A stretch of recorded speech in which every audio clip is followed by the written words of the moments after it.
Buenos días, querida familia de Iglesia Vida en Fe. Les saludo con mucho cariño.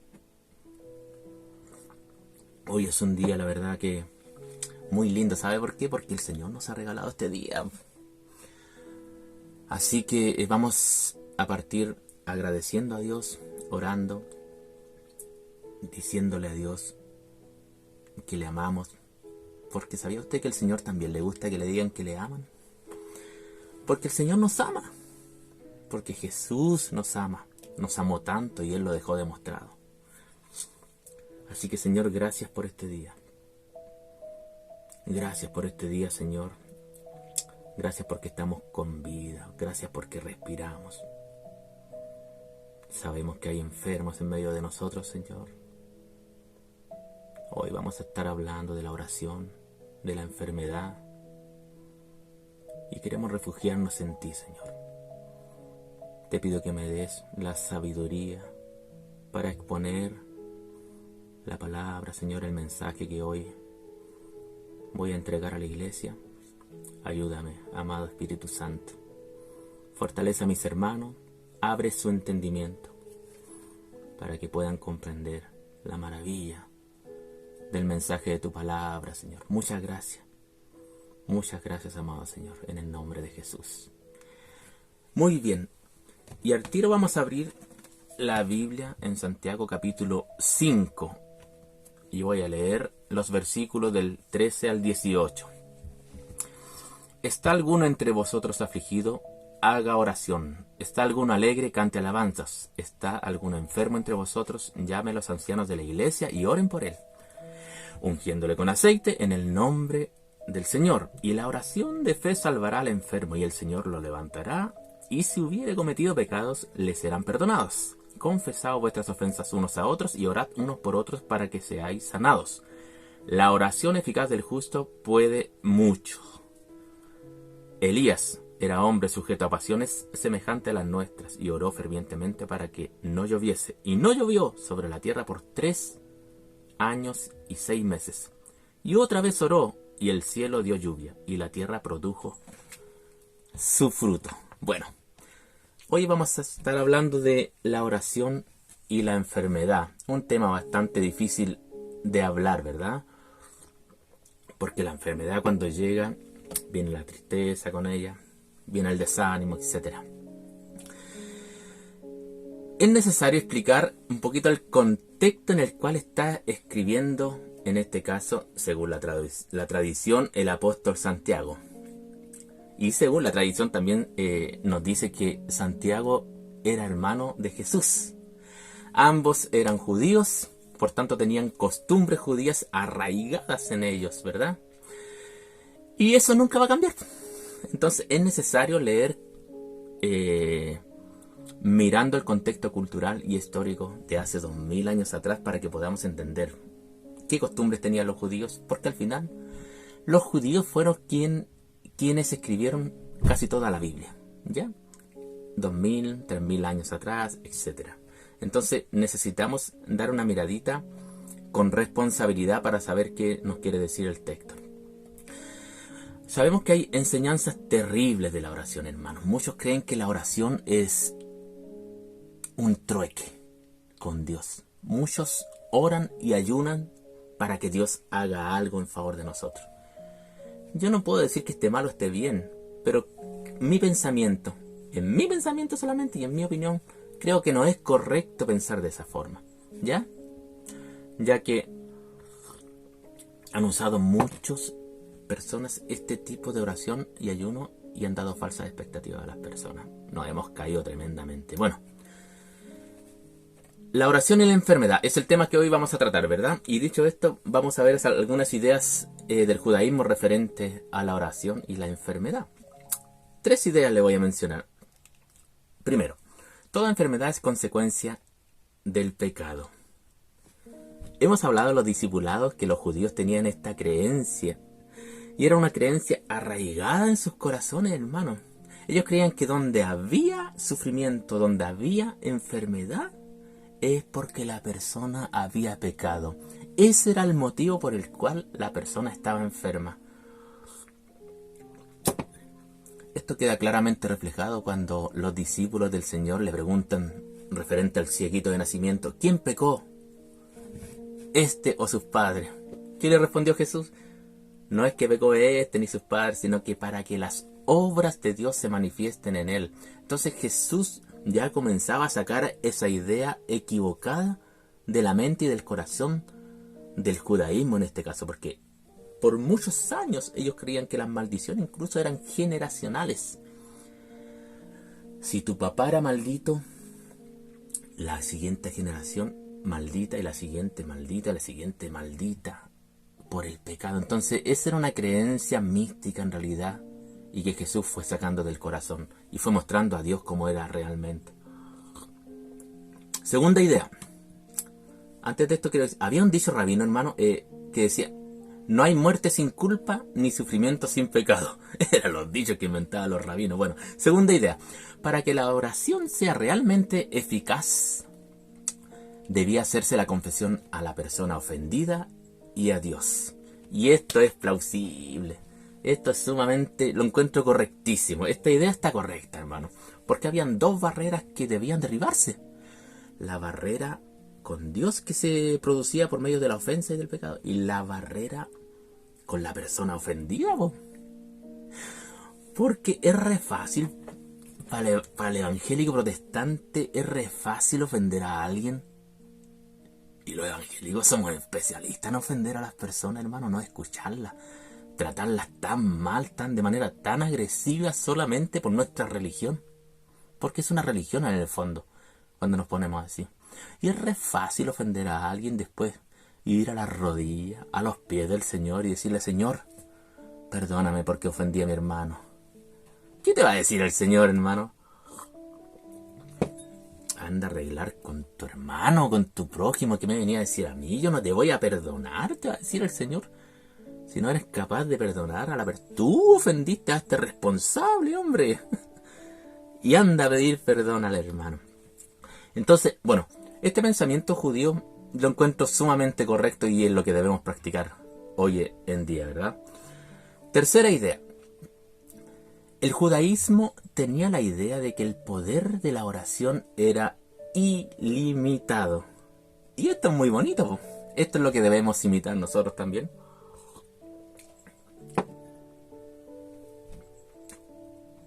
Aunque la oración... Aquí tenemos que definir bien porque creemos que la oración tiene poder. Pero en realidad el que tiene poder es el poder ilimitado de Dios. Ellos creían en el poder de la oración. Que si se oraba, Dios actuaba con un poder ilimitado. Lo habían visto en la historia, por supuesto, de Israel. Ellos tienen mucha historia. Entonces saben de lo que están hablando y esa era su creencia en tiempos del Señor. Los judíos tenían el refrán de que el que practica la oración rodea su casa con una muralla más fuerte que el hierro. Ellos decían, la penitencia puede hacer algo, pero la oración lo puede hacer todo. Tremenda, tremenda fe. Entonces para ellos la oración era ponerse en contacto directo con Dios. Era el canal por el cual, hermanos, se podían remediar todos los problemas de la vida. Pensamiento judío. Tú oras y tus problemas pueden quedar resueltos. ¿Será tan así? ¿En la práctica será tan así? Porque tenemos que aterrizar también y razonar. Si es muy bueno razonar y pensar si es tan así, porque también las experiencias de nuestra vida nos van diciendo qué es lo que pasa por medio de la oración. Hay ideas tan erróneas de la oración en nuestro día, hermano. Hay un hecho interesante.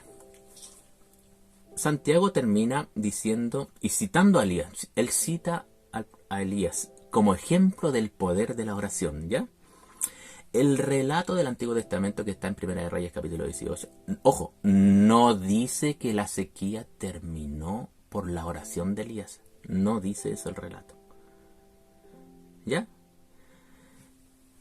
Él fue el profeta que anunció el principio y el fin de la sequía.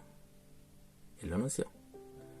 Pero como los rabinos estudiaban, y hasta el día de hoy estudian las escrituras con una lupa así de gruesa, porque ellos sí que estudian las escrituras, hermano. No como nosotros los evangélicos que leemos un texto bíblico así solito y ya nos da flojera. No somos capaces ni de leer ni un capítulo de la Biblia muchas veces.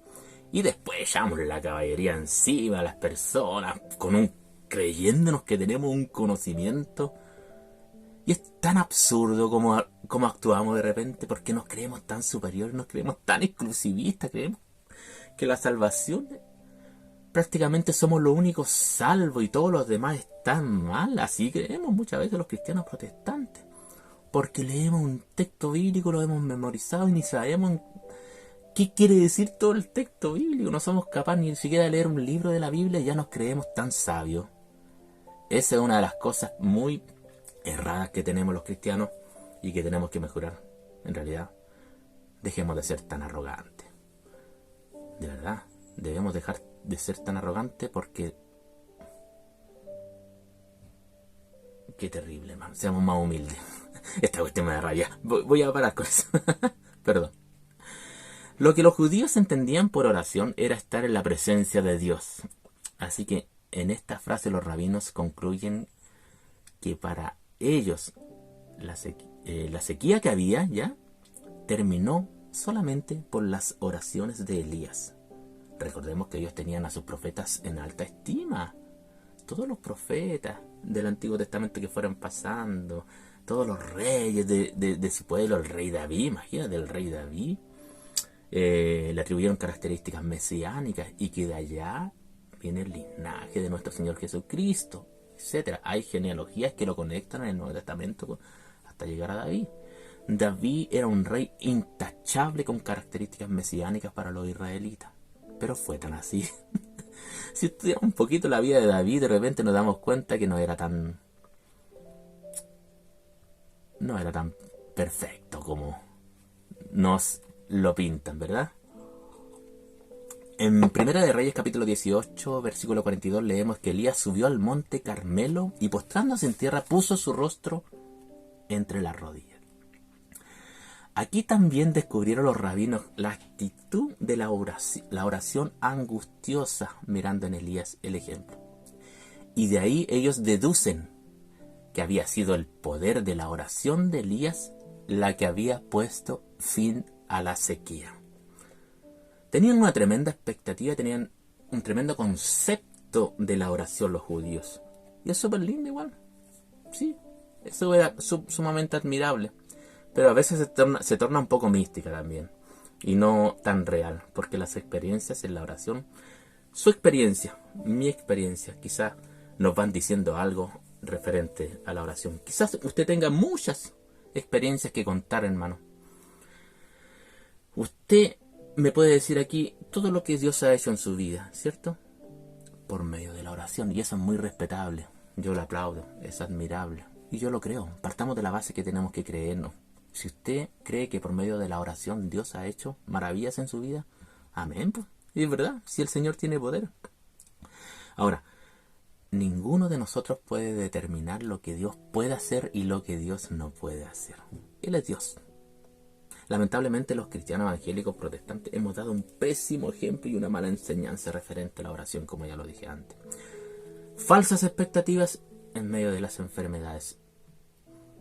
Y aquí, hermano, es donde más la hemos embarrado, lamentablemente. Corría el año 2006. A mí me invitaron a orar por un hermano que estaba enfermo de cáncer. Yo recuerdo que llegué ahí y el hermano ya estaba flaquito, el hermano. Llegué con mi guitarra y él me dice con una voz ya quebrada, me dice: hermano Gustavo, me dice, ¿me puede tocar la canción Al borde de su gran trono? Una canción de Marco Witt, antigua, que era la canción preferida de él porque él también tocaba guitarra. Yo se la toqué. Al borde de su gran trono me postraré ante ti, etcétera, etcétera, etcétera. Y él se esforzaba por cantarla, hermano. Recuerdo, se esforzaba por cantarla, pero no podía, ya no tenía fuerzas. Bueno, el punto es que llegó mi hermana con unos pastores. Mi hermana también era pastora, a orar por él. Pero esta pastora le impone manos y empieza a hacer declaraciones proféticas sobre el hermano. Y estaban los familiares ahí. Esto es lo más triste. Y en el nombre de Jesús yo decreto y yo le ordeno a la enfermedad que se vaya. Suenan bonitas, ¿cierto? Suenan bonitas las palabras. Suenan con autoridad. ¡Wow! Y animan a cualquiera. Animan a cualquiera. La familia quedó muy animada, hermano. Y ella, otro de los errores que cometió fue que, mira lo que dijo, ya es ignorancia. Yo pongo mi ministerio pastoral y lo apuesto, así dijo, de que tú te sanas. En el nombre de Jesús, tú te sanas. Le dijo al hermanito enferma de cáncer. Y adivinen qué pasó. No pasó ni una semana y el hermano murió. ¿Cómo queda la familia, hermano? Y déjeme decirle algo más. La hermana de este muchacho no quiso saber más de Dios, porque le dieron tantas falsas expectativas. Y esta hermana se apartó completamente de Dios, no quería saber más de la iglesia, de los evangélicos, no quería saber nada. ¿Cómo se le ocurre orar a esta persona? ¿Y cómo quedó esta pastora igual? Pues como, hermano, no podemos hacer eso, por favor. Aprendamos, no caigamos en la tentación de por querer mostrar, porque eso es arrogancia al final, es arrogancia. No caigamos en esa tentación de orar por las personas y declarar sanidad absoluta cuando todo depende de Dios. No depende de su oración. El que tiene el poder es Dios, no la oración. Pero nos han enseñado que la oración tiene poder. Dios puede usar la oración, pero Él actuar cuando quiera. El poderoso es el Señor. Y Él sabe cuándo hace y cuándo no hace. Por favor, dejémonos de dar esas falsas expectativas, porque no es correcto.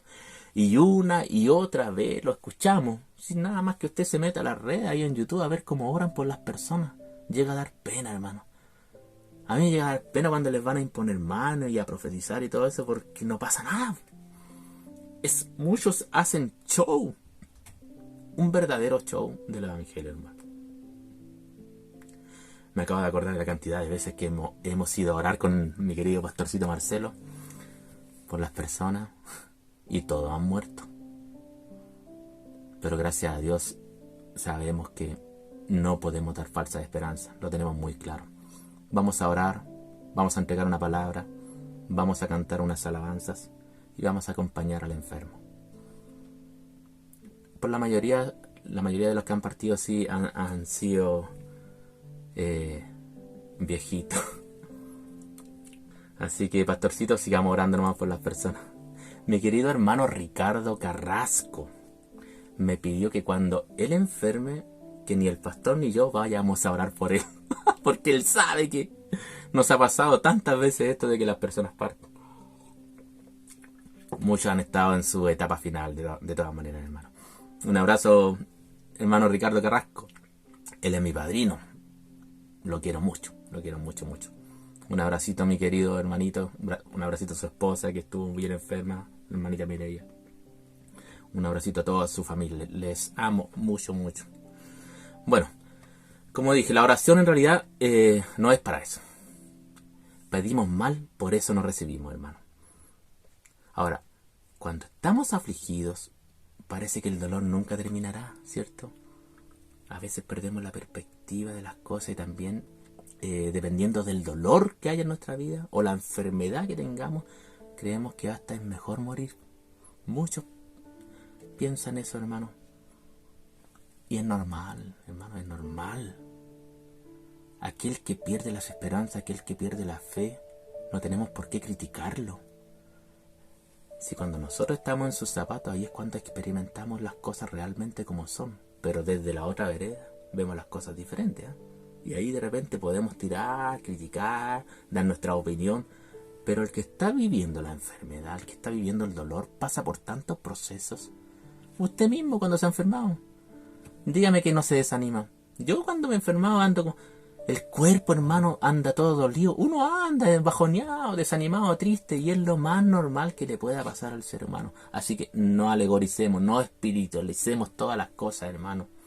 Porque el ser humano va a sufrir dolor en su carne. El ser humano va a sufrir enfermedades. Así es el proceso de la vida.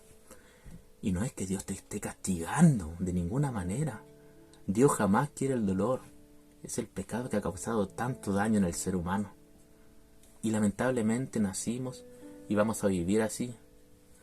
No podemos, hermano, estarle echando la culpa a Dios, que es castigo ni nada de eso.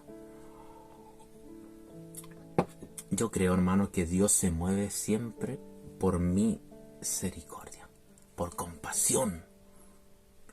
A veces no lo hace por su oración. ¿Se acuerda de la viuda de Naín? Lo había perdido, hermano, perdió su hijo, murió su hijo. Por tanto, ella lo había perdido todo. Estaba completamente desesperanzada. No había nada más en ella que solamente tristeza y dolor. En ella no había fe, hermano, no había oración, no había Dios. Solamente había oscuridad. Y ella sabía que su hijo, porque la mujer era muy maltratada en el siglo I, hermano, era muy maltratada. La mujer era una cosa, por tanto, al perder a su hijo también pierde su fuente de ingreso. Entonces, muy complicado. Por eso que cuando Jesús la ve, se compadece. Esta mujer no tuvo que orar nada. Jesús ya supo lo que pasaba. El dolor de la mujer fue traspasado al corazón de Jesús y Jesús se compadece, sus entrañas se le mueven completamente. Y es por eso que se atreve a tocar el féretro y a decirle al muerto que se levante, se incorpora y se lo entrega a su mamita. Aquí está. Le dio una nueva esperanza a la mujer, por supuesto. ¿Alguien oró ahí? Nadie oró. Dios se mueve por misericordia, por compasión al dolor de la humanidad, porque Jesús experimentó este dolor también. Por eso es que nos entiende de manera tan bien. Si nos encontramos en una situación difícil, hermano, es verdad que el Señor puede usar la oración para ayudarnos a salir de esto y a fortalecernos. Por eso yo no digo que menosprecie la oración. La oración es sumamente importante, porque además que el Señor nos enseñó a orar. Él oraba mucho. Y si Él oraba mucho, nos dejó ejemplo de la oración. Pero lo que no podemos hacer es manipular a Dios por medio de la oración. Siempre es Él. Lo principal es que Él tiene misericordia. Él tiene compasión por esta raza, por los seres humanos, por nosotros. ¿Por qué cree usted que la oración nos puede ayudar en la aflicción? El Salmo 22, versículo 24 dice: porque Él no desprecia ni tiene en poco el sufrimiento del afligido. No esconde de Él su rostro, sino que lo escucha cuando a Él clama. La oración nos acerca a Dios. Él nos consuela y nos da seguridad por medio de su presencia y por medio de sus promesas también. La oración en medio de la aflicción nos permite encontrar refugio, hermano. La oración trae descanso, ya que a través de ella se pone lo que nos aflige en la mano de Dios. Qué lindo, ¿eh? Estamos orando fervientemente por nuestro querido amigo y hermano Ricardo Luengo, por su esposa que está sufriendo, por sus familiares, sus hijos. Todo su entorno familiar está muy dolido por esta pesadilla que están viviendo, hermano, de la enfermedad de nuestro hermano Ricardo Luengo. Nos dolemos. Yo me he arrodillado y he tratado de ponerme en sus zapatos. Sé que no lo voy a lograr porque no estoy en sus zapatos, pero trato. Y ahí es cuando el dolor comienza a traspasarse. El dolor de las personas se traspasaba a Jesús y por eso se movía con pasión. ¿Se acuerdan de los 10 leprosos? Desesperados, no tenían otra esperanza, todos sanos. ¿Cuántas sanidades hizo el Señor? Pero el hecho de que la Biblia nos cuente estas cosas no nos da la facultad de dar falsas expectativas a las personas, hermano. Pero sí podemos darle esperanza. Porque cuando nos encontramos en estas situaciones difíciles, cuando estamos en este tipo de problemas, en este tipo de enfermedades, es cuando nos damos cuenta, hermano, que somos tan, pero tan débiles. Y es aquí cuando miramos para el cielo y clamamos con angustia al Dios de la misericordia. Y queremos dejar en sus manos que Él haga simplemente lo que tenga que hacer. Isaías 53, versículos 4 y 5. Ciertamente Él cargó con nuestras enfermedades y soportó nuestros dolores, pero nosotros lo consideramos herido, golpeado por Dios y humillado. Él fue traspasado por nuestras rebeliones y molido por nuestras iniquidades.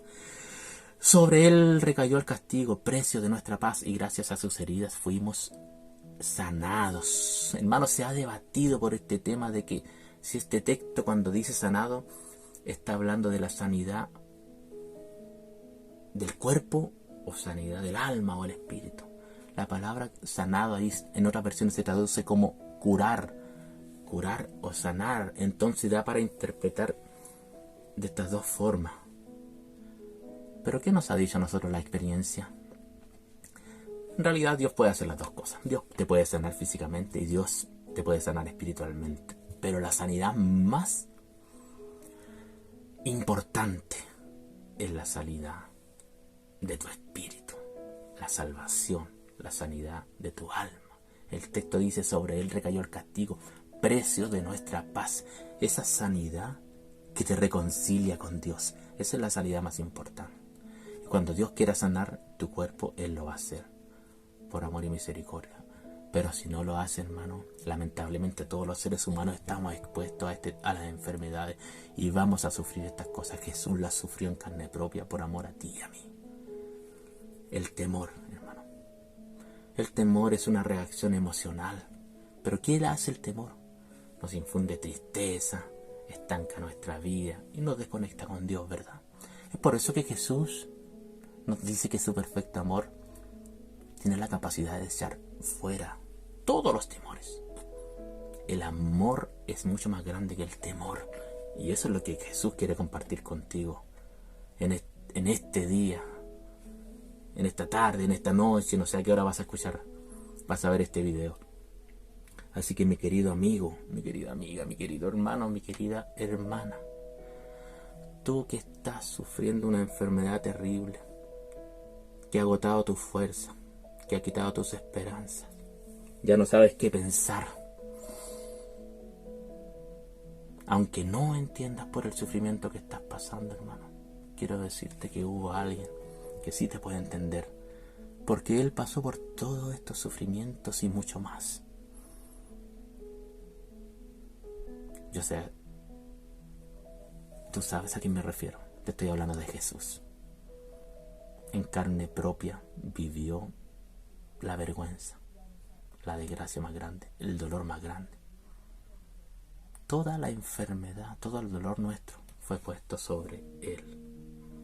Por sus heridas Él nos quiere sanar. Él quiere sanarnos corporalmente y espiritualmente, pero la sanidad principal es la sanidad espiritual. El problema es que nosotros a veces ni pedir sabemos, hermano. Dios tiene compasión, Dios tiene misericordia por ti. Gracias, Señor, por tu compasión, por tu bondad. Oro por mis hermanos que están sufriendo alguna enfermedad, pero dejo en tus manos, Señor, en las mejores manos, la decisión, Señor, de la sanidad. No soy quien para decretar sanidad, Señor, porque no es que la oración tenga poder, sino que el poder es tuyo. Es un medio para dirigirnos con mucho respeto a ti.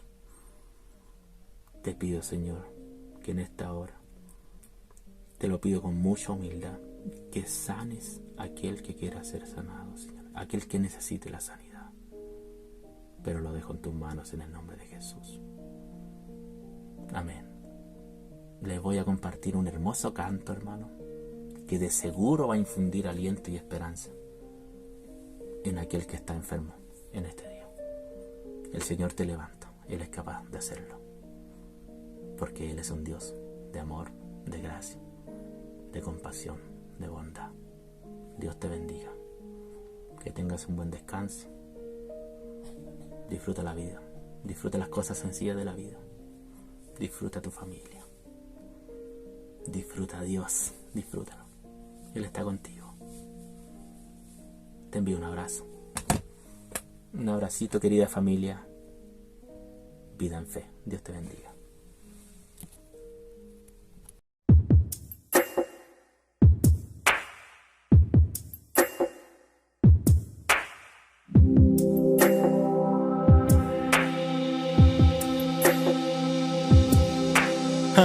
sentí temor y hoy no lo siento. Ayer buscaba paz, mas hoy la encuentro. Ayer estuve solo y hoy tú estás aquí. Ayer sentí morir y hoy vivo en ti. En medio del dolor, tú me levantas.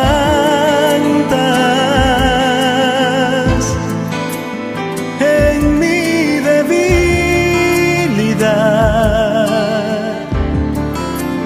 tú me levantas. Y aún en la enfermedad,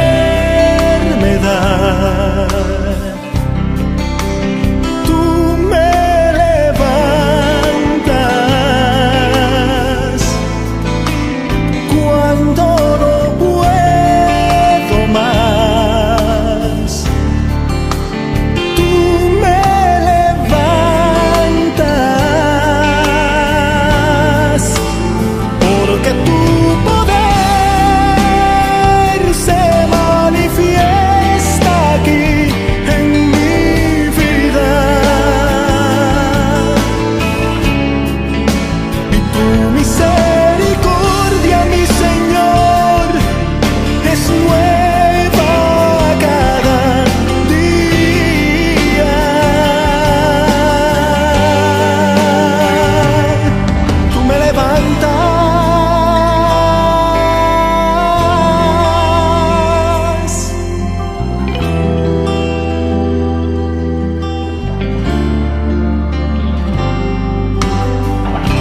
Ayer sentí temor y hoy no lo siento. Ayer buscaba paz, mas hoy la encuentro. Ayer estuve solo y hoy tú estás aquí. Ayer sentí morir y hoy vivo en ti. En medio del dolor, tú me levantas. En mi debilidad, tú me levantas. Y aún en la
Señor.